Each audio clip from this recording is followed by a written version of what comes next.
नमस्कार दोस्तों, मैं हूं Chandni. Welcome to politics update. Telangana पर सभी पार्टियों की नजर। इस बार सियासत का ऊन किसी और करवट बैठेगा। देश के 5 राज्यों में होने वाले विधानसभा चुनाव में हर पार्टी अपनी जीत दर्ज करना चाहती है, क्योंकि इसके बाद लोकसभा चुनाव में उन पार्टी की राह आसान हो जाएगी और देश में एक अलग माहौल भी बन जाएगा।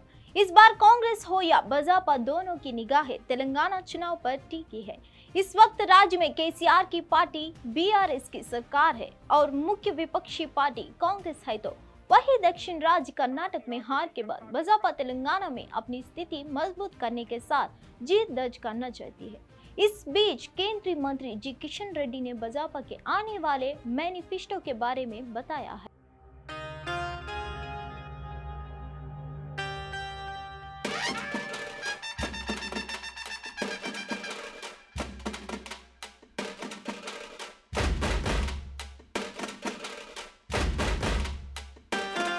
अगले कुछ दिनों में होने वाले तेलंगाना के चुनाव में क्या केसीआर की हैट्रिक लगेगी या इस बार सियासत का ऊन किसी और करवट बैठेगा? सियासी विश्लेषकों की माने तो केसीआर के लिए 2023 में होने वाला चुनाव बीते 2 चुनावों की तुलना में सबसे चुनौती भरा होने वाला है। इसके पीछे सियासी जानकारों के अपने कई तर्क है। इसमें कांग्रेस पार्टी की आक्रामक रणनीति और हिमाचल समेत कर्नाटक में जीते हुए चुनाव के आधार पर तैयार किया गया सियासी रोड मैप है। वही भारतीय जनता पार्टी का हिंदुत्व की पिच पर बनाया जा रहा माहौल और असदुद्दीन ओवैसी की इन सभी राजनीतिक दलों के सियासी रोड मैप के बीच में मजबूत जगह तलाशना सबसे बड़ा कारण केसीआर के हैट्रिक पर ब्रेक लगाने का माना जा रहा है। फिलहाल राज्य में सभी पार्टियों का दावा अपने अपने लिहाज से सरकार बनाए या किंग मेकर बनने का ही हो रही है। कांग्रेस ने इस बार तेलंगाना में अपना चुनावी केंद्र बनाया है। पार्टी ने नवरात्रि के दिन तेलंगाना की 119 विधानसभा सीटों के लिए 55 उम्मीदवारों को नामों की घोषणा कर दी है। राज्य में 2 बार मुख्य विपक्षी पार्टी होने की वजह से कांग्रेस ने इस बार जीत के लिए यहां की जनता से बड़े बड़े वादे किए हैं। कांग्रेस को कर्नाटक से सटा राज्य होने का भी लाभ मिल सकता है। साथ ही तेलंगाना में कांग्रेस का जमीनी गठबंधन भी है। भारत राष्ट्र समिति के चीफ और सीएम के चंद्रशेखर राव भी 115 उम्मीदवारों की लिस्ट जारी कर चुके हैं। इस चुनाव में मुख्यमंत्री खुद 2 विधानसभा सीट गाजवेल और कामारेड्डी से ताल ठोकेंगे।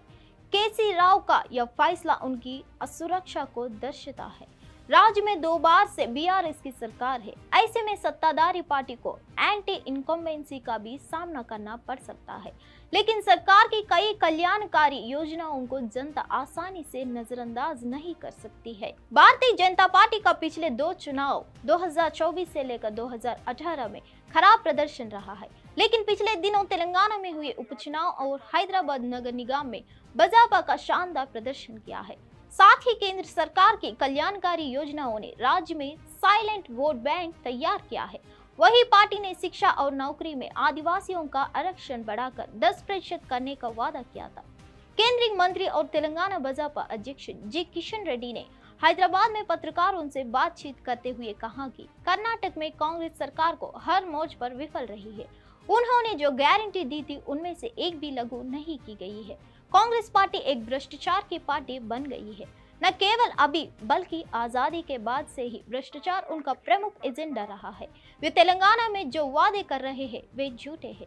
अगर वे सत्ता में आए तो वे तेलंगाना को लूट लेंगे। इसलिए तेलंगाना में लोगों को जागरूक होना चाहिए कि ऐसे भ्रष्ट पार्टियों को सत्ता में नहीं आना चाहिए। तेलंगाना में बीते 5 सालों में सियासत का राज्य में विस्तार भी खूब हुआ है और राजनीतिक दलों ने अपनी सियासी जमीन भी मजबूत करने की पूरी कोशिश की है। ऐसे में यह विधानसभा का चुनाव राज्य बनने के बाद होने वाले किसी भी चुनाव से सबसे ज्यादा रोचक होने वाला है।